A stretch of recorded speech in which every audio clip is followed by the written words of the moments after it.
kita harus senantiasa mawas diri dan berhati tulus. Sila atau kemoralan bisa mencegah kita berjalan menyimpang secara fisik dan batin. Mari kita renungkan, apakah pada hari kemarin kita melakukan kesalahan baik secara fisik maupun batin? Jika ada, maka kini kita harus segera memperbaiki diri. Indera mata, telinga, hidung, lidah, tubuh dan pikiran yang bersentuhan dengan objek luar membuat pikiran yang tidak benar terus terbangkitkan. Akibatnya, kita memikirkan banyak hal yang tidak seharusnya dipikirkan dan melakukan banyak hal yang tidak seharusnya untuk dilakukan. Tubuh kita ini, karena ketamakan akan kenyamanan hidup, manusia berusaha untuk menghindari kerja keras dan hanya memikirkan cara untuk menikmati hidup. Karena pola pikir seperti ini, dalam kehidupan sehari-hari, kita menciptakan banyak karma buruk tanpa kita sadari. Ini semua karena belenggu ketamakan. Karena adanya ketamakan, batin kita menjadi terbelenggu. Karena itu, timbullah banyak pikiran keliru. Oleh karena itu, kita harus senantiasa mengingatkan diri kita sendiri. Kehidupan di dunia ini, kita harus memiliki pikiran sederhana terhadap segala sesuatu di alam semesta ini. Kita harus berinteraksi dengan harmonis. Kita harus bersyukur terhadap bumi yang menumbuhkan tanaman pangan untuk menghidupi kita. Karena itu, kita harus mengasihi dan menyayangi segala sesuatu. Hanya manusialah yang memiliki kemampuan dan potensi untuk melakukan hal ini. Namun, demi memenuhi nafsu makan, manusia mengonsumsi banyak daging hewan dengan alasan untuk memenuhi kebutuhan gizi. Sesungguhnya, ilmu kedokteran masa kini sudah sangat maju. Menurut ilmu kedokteran modern, dalam keseharian, kita seharusnya makan lebih sederhana dan tidak terlalu berminyak. Tanaman pangan adalah makanan yang paling bergizi. Jika bisa menyelaraskan fisik dan batin, maka kita pasti sehat. Ada orang yang jatuh sakit tetapi tidak berobat ke dokter, malah mencari pengobatan alternatif. Apakah ia sungguh bisa mengobati penyakit? Ada sebuah keluarga yang berada. Ia adalah sepasang suami istri.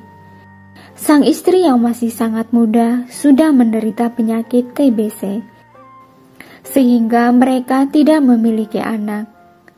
Sang suami sangat mengasihi istrinya. Dia mencari banyak tabib terkenal untuk mengobati istrinya. Sang istri sudah makan banyak obat, tetapi kondisinya tidak kunjung membaik. Saat mendengar ada seorang tabib yang sangat terampil, dia lalu meminta tabib itu untuk memeriksa istrinya. Melihat penyakit sang istri begitu parah, tabib itu berkata kepada sang suami, "Resep yang saya buka membutuhkan 100 buah otak burung pipit baru berkhasiat. Selain itu, dalam waktu 21 hari, resep obat dan 100 buah otak burung pipit itu harus dimakan hingga habis." Sang suami itu segera meminta orang untuk membeli burung yang masih hidup. 100 ekor burung pipit dikurung di dalam sangkar. Saat sang istri mendengar hal ini, dia merasa sangat marah. Dia lalu berkata kepada suaminya, "Sudah ada banyak orang yang berkata bahwa nyawa saya sudah tidak tertolong. Saya yang sudah mendekati ajal, mengapa masih harus mengorbankan 100 ekor nyawa? Saya memilih mati daripada harus membunuh begitu banyak burung yang tidak berdosa." Sang suami sangat tidak berdaya. Kemudian ia berkata, "Baik, jika kamu enggan memakannya, saya akan melepaskan mereka semua." Melihat burung-burung itu terbang jauh dengan bebas, sang istri merasa tenang dan gembira. Dia sangat bergembira dan memiliki nafsu makan. Gizinya terpenuhi tanpa harus makan obat.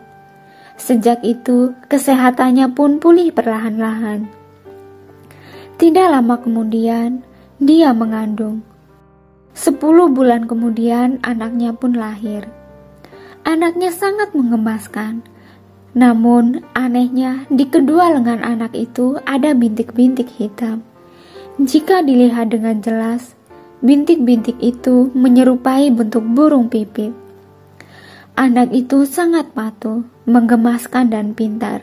Sang ibu juga panjang umur. Di dalam Sutra Buddha, terdapat banyak kisah menceritakan kepada kita bagaimana orang sehat kembali setelah melepaskan makhluk hidup.